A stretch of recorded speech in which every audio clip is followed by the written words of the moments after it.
हाय movie शूवियंस, क्या हाल चाल है जी। बहुत बढ़िया है और मुझे ये बोल के बहुत खुशी हो रही है कि जो मूवी शूवियंस ने काम किया है ना, वो कोई और चैनल के ऊपर नहीं होता है। और हमारे चैनल का पर्पस है कि जितना पॉजिटिव फ्रेम ऑफ माइंड में रह सकते हैं तो रह सकते हैं। बहुत अच्छी बात होती है क्योंकि जितना ज़्यादा पॉजिटिव आप रहोगे उतना ही ज़्यादा पॉजिटिव एक नेशन बनता है। इन्वायरमेंट हैप्पी होगा तो आप भी हैप्पी रहोगे।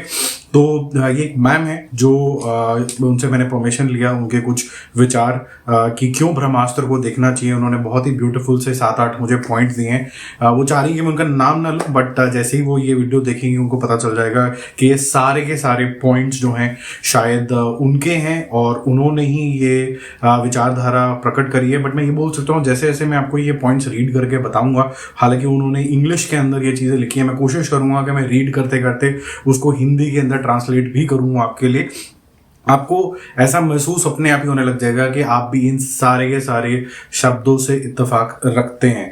ठीक है जी, तो शुरू करते हैं। और जो मैम है वो भी एक मूवी शूवियन है और उनको थैंक यू कि वो एक पॉजिटिव स्पिरिट से पॉजिटिविटी फैलाने के लिए वो बता रहे हैं कि जो लोग भी ये बोल रहे हैं कि ये मोहम्मद से इंस्पायर्ड है, ब्रह्मास्त्र रूमी है, ये है वो है, जब ये 7-8 पॉइंट आपके सामने आएंगे तो आपको लगेगा कि यार ये बचपना जो चल रहा है इंटरनेट के ऊपर और कुछ लालची लोगों को सिर्फ जिनको व्यूज चाहिए होते हैं वो ये क्या कर रहे हैं। मतलब instead of celebrating being happy, movies are for fun, ये सब चीजें छोड़ के वो किस रास्ते निकल गए। ये सब चीजें आपको हंसी का पात्र बना देंगी। पहला उन्होंने जो पॉइंट बोला है मैम ने, उन्होंने ये बोला है कि जो प्रोटैगनिस्ट हैं ये लॉर्ड शिवा के ऊपर बेस्ड है। उनका नाम भी लॉर्ड शिवा के नाम पे ही रखा गया है, शिवा। तो जो क्लोज एसोसिएशन है भगवान के साथ वो सीधा दिखती है, उनकी रिप्रेजेंटेशन से दिखती है। मैं कोशिश ये करूंगा कि इन शब्दों को और मतलब दे पाऊं। हो सकता है मैं थोड़ा बहुत ऊंच नीच हो जाए क्योंकि जैसे मैम इंटरप्रेट कर रही हैं हो सकता है मैं वैसे ना कर रहा हूं, लेकिन मुझे जो समझ में आया मैं वो बता रहा हूं। जो एनर्जी भी हम देखते हैं जब वो चीखता है शिवा का कैरेक्टर, तो वो एक ऑलमोस्ट लॉर्ड शिवा बन जाता है। तो बड़ा क्लियर रिप्रेजेंटेशन है कि जब वो एनर्जी ब्लोट होती है तो वो कोई मोहम्मद जो वो भी गॉड है, मैं किसी को डिसरेस्पेक्ट नहीं कर रहा हूँ, वो नहीं बन रहे, बल्कि जो हिंदू गॉड है वो शिव बन रहे हैं। तो ये जो नेगेटिविटी हो रही है इसका कोई मतलब नहीं बनता, तो ये पॉइंट निगेट होता है। सेकेंड पॉइंट अगर हम बात करें ब्रह्मास्त्र, जो कि माइथोलॉजी से लिया गया है, भ्रम से लिया गया है। भ्रम मतलब जो संसार होता है, ब्रह्मांड, उससे लिया गया है, भ्रम से नहीं लिया गया है। जो वो भ्रम होता है कि सब कुछ मिथ है, मिथ्या है, ये उससे नहीं लिया गया, ब्रह्मांड से लिया गया।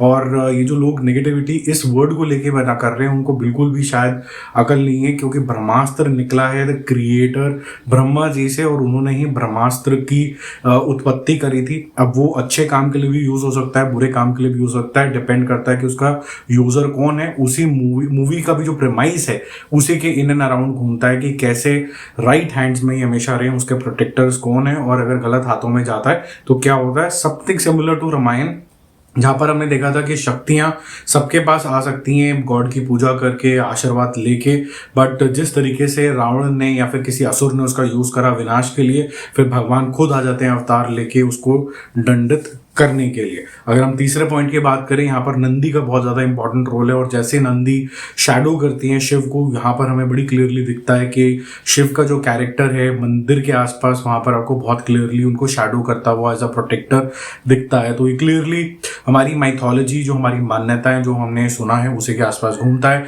इवन जो हमारे पोस्टर्स अभी तक निकले हैं, लोगोज निकले हैं, उसके पीछे कुछ श्लोक्स का इस्तेमाल हुआ है। ये जो श्लोक हैं ये सब हमारी संस्कृति से ही निकले हैं, कोई अलग से तो निकले नहीं। इसके अंदर एक भी मुझे ऐसा नहीं दिखता है कि जो मोहम्मद से रिलेटेड हो या फिर कोई मुस्लिम कल्चर से रिलेटेड हो। लेकिन अगर मुस्लिम कल्चर के अंदर भी अगर कोई ह्यूमैनिटी की बात हो रही है, इक्वालिटी की बात हो रही है, तो उसमें गलत क्या है। तो ये भी क्वेश्चन मार्क है कि जो इतने भी गॉड्स हैं वो सिखाते तो यही है कि एक दूसरे की इज्जत करो, किसी को ठेस ना पहुंचाओ, ह्यूमन को ह्यूमन समझो। बट यहाँ पर ऐसा कोई सिलसिला है नहीं। जो श्लोक हैं वो हिंदू पुराणों में ही लिखे हैं, उसी का यहाँ पर यूज हुआ हुआ है। और जो मैम आगे बता रही हैं, 5वां पॉइंट वो है डांस का जो भूत है, उसके अंदर बड़ी क्लियरली रावण दहन दिखाया जाता है। वो भी हमारी संस्कृति से निकल के आता है। उसके सामने माँ दुर्गा तक दिखती हैं, which is the source of power, so to say. अब छठा पॉइंट जो उन्होंने लिखा है, जो कॉन्सेप्ट है पूरा अस्त्र वर्ष का, अगर वही देखें जो इसके अंदर शब्द यूज हुए गए हैं, चाहे वो एनिमल डेटीज की बात करें, वो सारे के सारे जो 5 तत्वों का मिश्रण बना के आपके सामने प्रेजेंट किया गया है।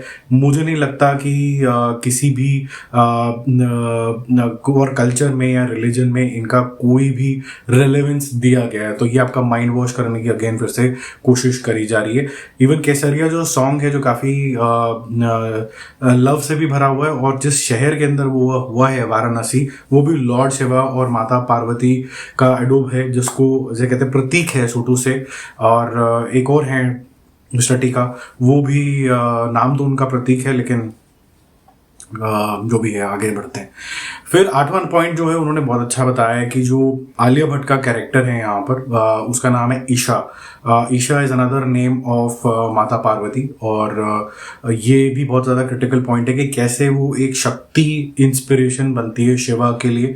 और बहुत अच्छा ये पॉइंट है मेरे ख्याल से, कॉम्प्लीमेंटिंग ईच अदर। और जिस तरीके से नवरात्रि का first day is dedicated to yellow, oranges, even or saffron colour, ये सब कुछ यहाँ पर है। तो कुछ भी मिसिंग नहीं है, कुछ भी ऐसा नहीं है जो हमारे चीज़ों को, हमारे गॉड्स का या फिर हमारी मान्यता का मजाक उड़ाता हो।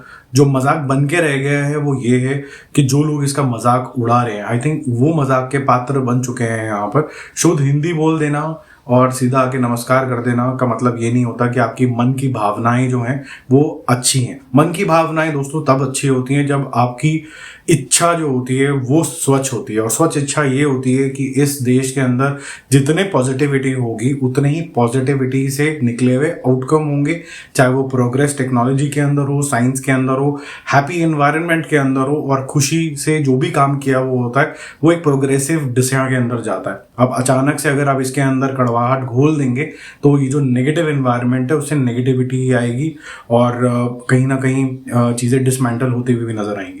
बहुत से और भी चैनल हैं जिनका नाम मैं डायरेक्टली नहीं लेना चाहता हूँ, बट वो लोग आज तक बॉलीवुड की खाए हैं।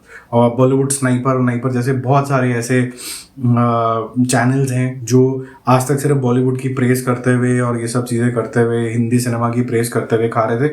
कल तक ही खा रहे थे, रोटियां सेक रहे थे इसके ऊपर। अचानक से उनको सब कुछ ही बुरा लगने लग गया, क्योंकि जो ट्रेंड है, जो लोगों ने बोला कि जी हम इसी डायरेक्शन के अंदर जाना चाहते हैं, उन्होंने बोला कि सब कुछ ही गलत है। यहाँ तक कि मैं तो हैरान हो गया, जो मेरे लिए सबसे बड़ा शॉकर था कि बॉयकॉट शोले, ये तो एपिटोम था मेरी समझ के हिसाब से। क्योंकि उसमें एक सीन आता है जिसके अंदर एक नटखटपन से शिव की मूर्ति के पीछे खड़े होके धर्मेंद्र ऐसी नटखटपना कर रहे हैं कि जैसे मैं लॉर्ड शिवा हूँ बसंती के साथ। अब उसको लेके बोल दिया कि हमारे गॉड का मजाक उड़ा दिया। यार हम कोई 2 साल के छोटे बच्चे तो हैं नहीं कि हमें ये नहीं पता कि क्या हो रहा है यहाँ पर। तो ये ऐसे करके आप नेगेटिविटी का माहौल बना रहे हैं और जबरदस्ती के पॉइंट्स ढूंढ के आप एक एजेंडा ड्राइव करने की कोशिश कर रहे हैं। ये एजेंडा और प्रोपेगेंडा की ट्रू डेफिनेशन है। ये डेफिनेशन नहीं है कि आप किसी मूवी को रिलीज होने से पहले उसकी धज्जी उड़ा दो। अब ये मूवी कोई भी हो सकती है, चाहे वो ब्रह्मास्त्र हो, चाहे कोई भी हो, लाल सिंह चड्ढा हो, कोई भी हो, चाहे वो मूवी कितनी भी खराब हो, पर उसको आप खराब तब बोलोगे ना जो अपनी आंखों से देख चुके होगे। ये मूवी चाहे जितनी भी खराब हो, आप तब बोल सकते हो जब आप इसके थिंकिंग बोर्ड के मेंबर हो, जब आपने उस टेबल के ऊपर बैठ के उसकी स्क्रिप्ट लिखी है, कुछ लिखी है। आप किसी भी चीज के पार्ट हो नहीं, आपको कोई कुत्ता भी बुला के राजी नहीं है, लेकिन फिर भी आप ऐसी बातें कर रहे हो। मतलब ये तो बिल्कुल ही रिडिकुलस बात है।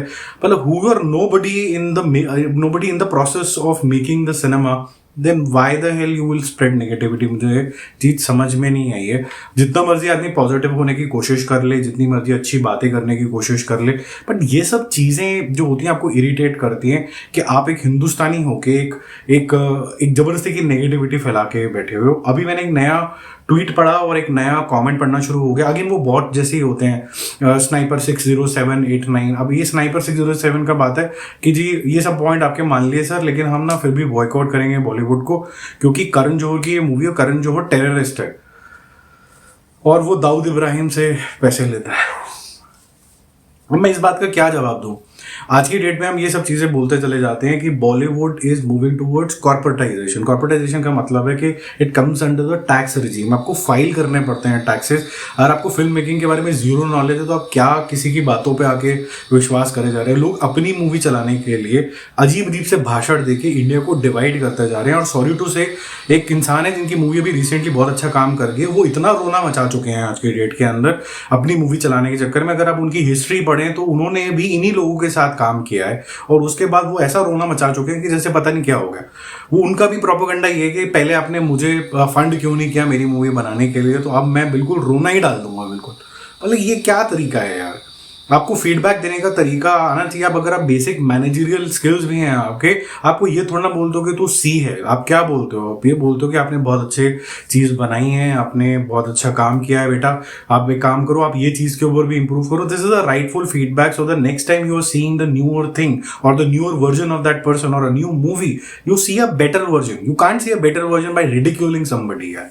तो I think that's a lesson that everybody should understand. जो लोग समझ जाएंगे वो अच्छी बात है, जो नहीं समझ पाएंगे वो भी इस वीडियो के ऊपर भी नेगेटिविटी फैलाना शुरू कर देंगे। और मैं बहुत प्राउड फील करता हूँ, मेरे इतने सब्सक्राइबर नहीं है जितनों को मैं ब्लॉक कर चुका हूँ और मुझे कोई फर्क नहीं पड़ता।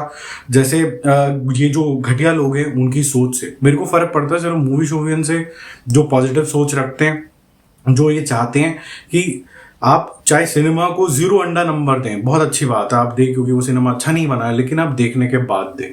तो ये क्रिटिकल चीज़ है, ये हमें समझनी बहुत ज़्यादा ज़रूरी है कि हमारा नेशन जो है वो डिस्ट्रॉय हो सकता है ऐसे मन गढ़ंत कहानियों के बाद में। अभी रूमी की कहानी चल रही है कि जी रूमी का कैरेक्टर लॉर्ड शिवा से जोड़ दिया।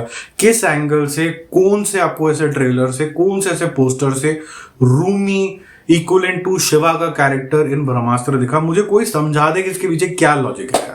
मतलब कहीं से कुछ मैच नहीं कर रहा। किसी ने बोला कि जी हम ऐसे सोचना शुरू करें, जब हमारी मूवी का नाम ड्रैगन था कुछ और बनाने निकले थे, अब हमारी मूवी का नाम ये है क्योंकि हमने उस स्क्रिप्ट को हटा दिया, हमने कुछ नई स्क्रिप्ट सोची है जिसको हमें बनाने में 5 साल लग गए, तो उसमें भी प्रॉब्लम है। फिर हम रोने लग जाते हैं कि जी हमारे को तो एक एक्टर है अक्षय कुमार, वो सिर्फ 45 दिन में मूवी कर लेते हैं, हमें ऐसे बंदे चाहिए जो 5-7 साल लगाएं। अब 5-7 साल वाली मूवी भी आ गई, हिंदुइज्म वाली भी मूवी आ गई, अब इसमें क्या ढूंढे, अब हम इसमें बीफ ढूंढने लग गए।